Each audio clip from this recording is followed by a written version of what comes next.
अमित जी, वैसे तो आपके 11 साल की सरकार में बहुत अचीवमेंट्स हैं, पर मैं कुछ चीज़ों पे बात करना चाहूँगा। वैसे तो बहुत समय लग जाएगा, सब पे बात करेंगे। धारा 370 को ख़त्म करना, इसके पीछे कुछ बताएं, कैसे ये हुआ, कैसे संभव हुआ, मोदी जी का क्या रोल था? आप देखिए भाई, कैसे हुआ तो पूरी दुनिया जानती है। क्यों किया का जवाब ये है कि हमारी पार्टी तो जब से धारा 370 बनी तब से विरोध कर रहे हैं जी। भारतीय जनसंघ के पहले अध्यक्ष श्यामा प्रसाद मुखर्जी का जीवन ही धारा 370 समाप्त करने के लिए, मगर आज तक न भाजपा के साथ पर्याप्त बहुमत था, न दृढ़ इच्छा शक्ति से निर्णय हुआ था। मोदी जी जब दूसरी बार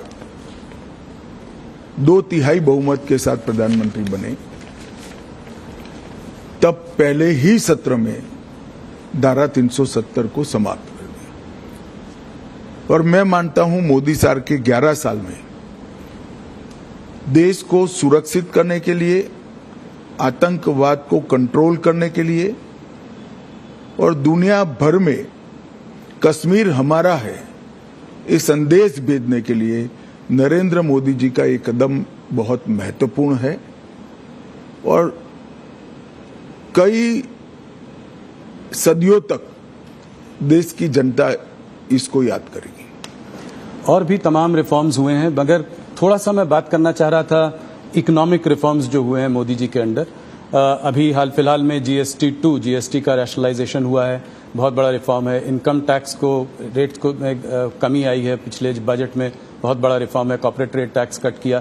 तो इन रिफॉर्म्स के पीछे क्या विजन था, क्या थिंकिंग थी मोदी जी की? देखिए, आप जीएसटी के अभी हुए सुधार के बारे में मैं बाद में बात करूंगा। जीएसटी की चर्चा कांग्रेस की सरकार थी तब से होती थी। श्री चिदम्बरम वित्त मंत्री थे तब भी हुई, श्री प्रणब मुखर्जी वित्त मंत्री थे तब भी हुई।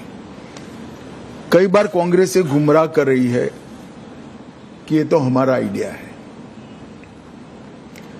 ठीक है भाई, आपका आइडिया है तो इंप्लीमेंट क्यों नहीं हुआ?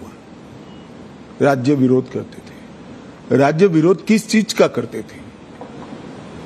राज्य विरोध जिस चीज का करते थे वो चीज देश की जनता को समझनी चाहिए। सभी को मालूम था कि जीएसटी आने से राज्यों के रिसोर्सेस में एक प्रकार का रिजार्व होगा, कमी आएगी। वो कमी की भरपाई के लिए उस वक्त राज्य केंद्र से गारंटी मांगते थे, जो कांग्रेस ने नहीं दी, राज्यों ने सहमति नहीं दी और जीएसटी के रिफॉर्म नहीं हुए। नरेंद्र मोदी जी प्रधानमंत्री बने, उन्होंने ये गारंटी दे दी। राज्यों की ग्रोथ रेट से लगभग डबल ग्रोथ रेट टैक्स की होगी, इस प्रकार का संवैधानिक वादा किया और पूरा भी किया।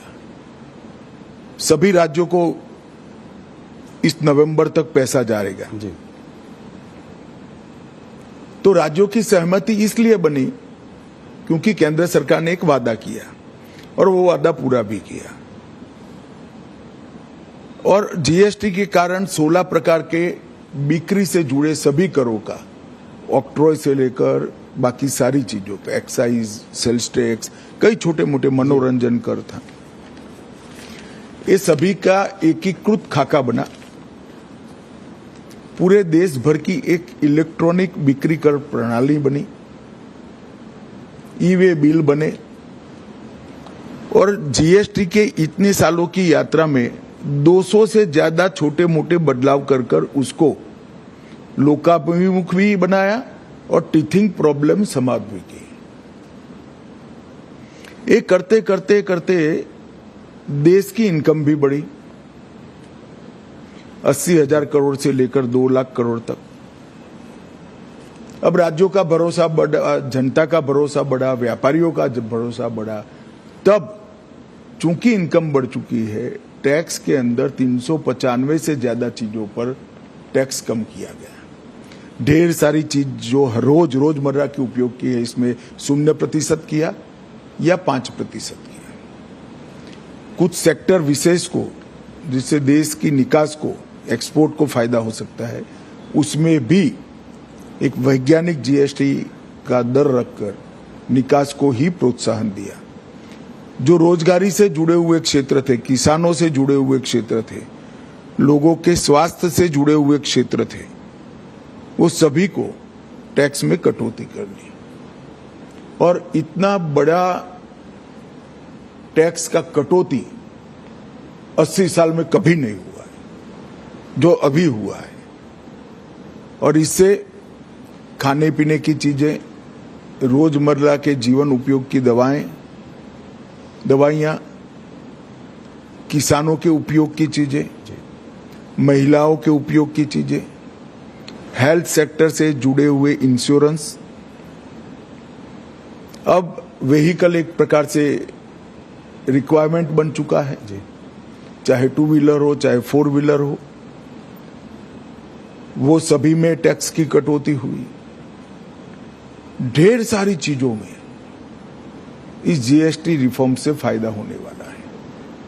मैं मानता हूं ये बहुत बड़ा कदम है और इससे जनता का भरोसा बढ़ा है कि अगर हम टैक्स भरकर सरकार की नेट को बड़ा करते हैं तो सरकार टैक्स की कटौती कर फायदा जनता को ही पहुंचाएगी। और ये भरोसा आजादी से अब तक अदृश्य था। पहली बार वो दिखाई पड़ता है कि कोई भी सरकार अपने बढ़े हुए टैक्स को ये कहकर प्रोत्साहित करेगी कि भाई आप टैक्स भर रहे हो तो अब हम टैक्स कम करेंगे, तो ज्यादा से ज्यादा लोग टैक्स के नेट में भी आएंगे। मुझे विश्वास है इनकम भी कम नहीं होगी, इन्वेस्टमेंट बढ़ेगा, इन्वेस्टमेंट बढ़ेगा, बाजार में एक प्रकार से तेजी भी आएगी और लोगों को सस्ता भी मिलेगा और यहाँ उत्पादन की गतिविधियां भी बढ़ेगी और देश की निकास भी बढ़ेगी। एक तो मल्टी डायमेंशनल,